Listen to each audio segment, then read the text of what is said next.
What were you hoping to achieve during your visit in France? The principal purpose of the visit was to sign a letter of intent between the UK government and the French government, which will give some structure to our cooperation over the next 5 years.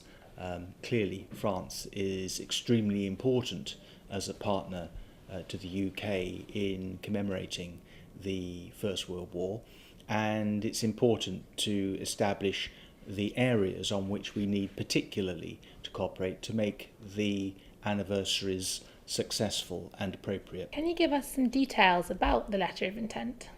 Yes, we have identified a number of key dates during the 4-year period, as you know, which we think it's important in the UK to commemorate.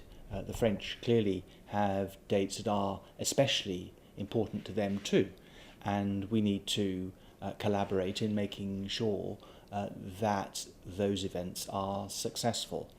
I think we've both decided too that we need to get maximum educational value out of the 4-year period. So a lot of focus on school children, and we need to make sure that we're joined up in our offer to them. Tourism clearly is going to be a large part of the 4 years, and we're very reliant, obviously, on our partners, particularly France and Belgium, for ensuring that those aspects are covered off properly, because clearly the sites are for the main part in France and Belgium. The government announced on the 10th of June the 4-year programme. What has the feedback to this announcement been? I think very positive.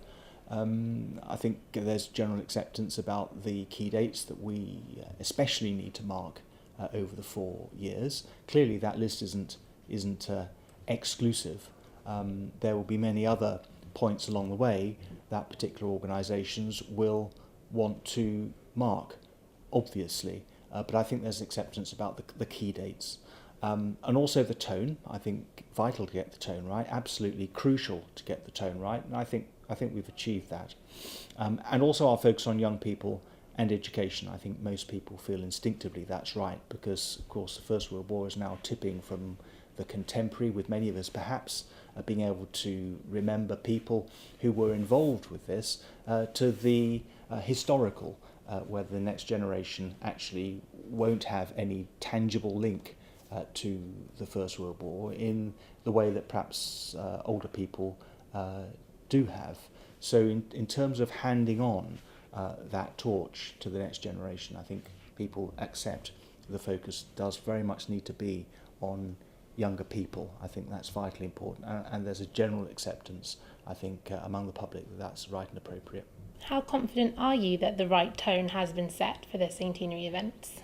Well, I think tone is absolutely vital in this. One of the members of our advisory group at our first meeting said that the function of the advisory group was to be keeper of the tone and spotter of the risk. And I think the public expect us, the government, to make sure that tone is right in all of this. Absolutely vital, given what we are commemorating and the nature of it.